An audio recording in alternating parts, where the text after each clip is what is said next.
Fam, hey, welcome to another episode of Coach Be My Coach. You know, here I'm coming to you live again, live on another broadcast, okay, for Success Nation. I'm the founder, the president of Success Nation, and I want to come to you with a little positive message all the way from my home to your home office. I just want to come and share a little quick message with you to pump you up, get you excited that it's not over. It's not over. I'm here. I'm getting ready to go by the pool, sit by the pool. So I'm broadcasting this on the golf course, okay, of where I live out here in Haines City. And I just want to come to you and pump you up, because there's a lot of people that I've been talking to.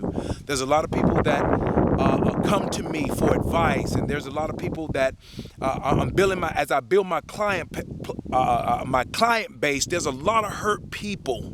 And I'm gonna share this quick video, how to get over your hurt quickly, because I had to do it.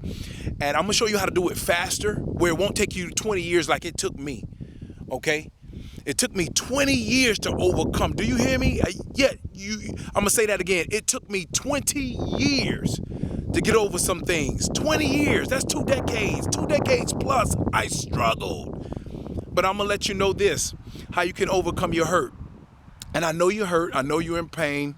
I know you're saying to yourself, you don't understand. Yes, I do. Yes, I do. I'm going to share something with you very powerful. I'm going to share something with you very powerful, and it changed my life for the rest of my life. And I actually have an appreciation now for the pain. As a matter of fact, I embrace it, because it made me who I am today. When I look back on that event in my life, when I go back in retrospect on that time in my life, I know for certain it had a purpose. You can't look at the pain, look at the purpose. Okay? So I know you're hurting right now. I know you're saying, Coach, listen to me. My marriage is in shambles. My husband of 15 years, of 20 years, he has fallen in love with a younger woman, and he's walking out on me. I hear you. I know you're saying you know you're raising kids by yourself. 2 of them you just cannot seem to get to reach to, and they're causing havoc in your household with your other children. I've been there too. I understand that too. I motivate 120 kids a day, over 500 kids a year, over 3,000 kids over the last 5 years, and growing. You might be saying, Coach, listen, this ain't got nothing to do with a relationship. It ain't got nothing to do with kids. I don't have a job. I can't take care of myself, and I'm frustrated right now. I don't want to hear about no relationship or no kids. That's not my issue. My issue right now is I've lost my job, and I've been out of work for 2 years. I've been out of work. My unemployment, I just received an unemployment letter saying you have extended your benefits and we are cutting you off effective immediately. Let me tell you something. I've been there. I was in college 7 days a week. I took out student loans, not for the sake of college, because the university paid for my classes, my books, and everything. I took out student loans just to buy groceries. So I owe the government over $12,000 in what I use just to buy groceries and pay my rent. I've been there. I remember getting evicted twice in 45 days, sitting on a sidewalk. And I said, you know what? It was from that sidewalk I developed the courage never to let that happen to me again. And that same courage that I have, you have in you. That same faith I had, you have in you. That sidewalk taught me more than any college, than any educational setting in my lifetime.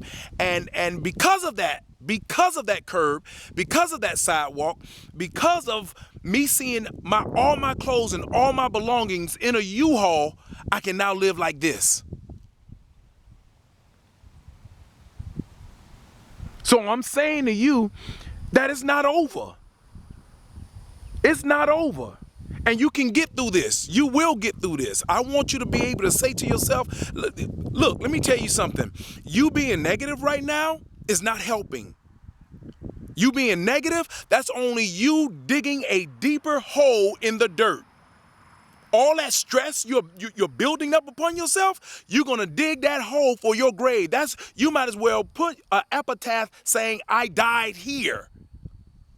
This is not the end of your life. I want you to muster up the courage, and I want you to say with me, this is not the end of my life. This is the start of my life. I can start again.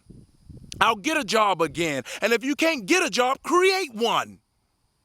If your relationship, if your husband is walking out on you, bid him a farewell. The best thing you can do is be nice. Bid him a farewell. If it's meant to be, he'll come back. If it's not meant to be, better is await you. Better will await you. But what you doing right now, how is that effective? How is that helping you? The only thing that should wallow in mud is pigs. Get out of that. Get out of that state. Change your state of mind. Develop an atmosphere of conscious believers that know that this is not permanent. No trouble known to man is come to stay. It's only come to teach you a lesson. Once you learn the lesson, watch this, you can move on. There is better on the high road. There is greater on the high road. But where you are right now, wallowing in mud, you got the blinds closed, you cutting off your friends, your families, you're not answering your phone call, you're not returning texts. That is a dangerous place for you to be. What's next? What's next? How low can you go? Dust yourself off. Get out of the house. I'm pumped up. Get out of the house. Get into the sun. Go to the beach. Clear your head out of all of that. Clear your head out of the relationship that's not working. Clear your head out of the children that's not acting right. Continue to pray for them. Get them a mentor. Get them somebody that's successful, that can connect with them so your children can thrive again, so your children can be successful. It is not the will of God for you to be in a house with uncontrollable children. You can fix that. You can reach your kids, and if you can't reach them, find somebody that will. But you will get through this. Let this be the best day of your life, not the last day of your life. Stop looking to die and look for every reason to live. Live. There's a book that says, I've come that I might give you life and life more abundantly. There's more to this than what you see. This is not the end. There's more to life than your problems, your issues, your situation, your boss not liking you. If your boss doesn't like you, they don't appreciate you at your job. They don't reward you. They don't honor you. They don't respect you. I've heard it all. Resign.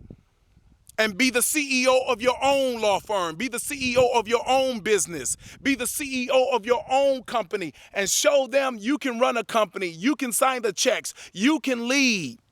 But you sitting there complaining every day, that's utterly worthless. That you sitting there every day trying to find fault with everybody, trying to find a reason that you should give up rather than you fighting for what you want. My mentor told me this. Watch this. This was powerful. He said, life is a fight for territory. Life is a fight for territory. And once you stop fighting for what you want, what you don't want will automatically take over. I'm going to say that again because that's powerful. You need to rewind this as much as you can, when you can, if you can. He said, life is a fight for territory. And once you stop fighting for what you want, what you don't want would automatically take over. Okay? So once you stop fighting for that $100,000 job, or that creating your own business, or creating your own clothing line, or creating your own clothing store, then the only thing left is the job that you don't like, the minimum wage job. Once you stop fighting for the kid, your kids to be successful, for your kids to be a vital asset to society rather than cancerous to society, then they will continue to break in stores, break in home, do home invasions. You have to start fighting for what you want. You have to pray for your kids. You have to sit down with your kids. You have to tell your kids you love it. Kids are fragile. How is it? I asked a group of children, watch this. I asked a group of children, I said, how many of you actually go home out of 30 students, watch this. How many of you have moms and dads in your house. Half of the class raised their hand. And then what was scarier to me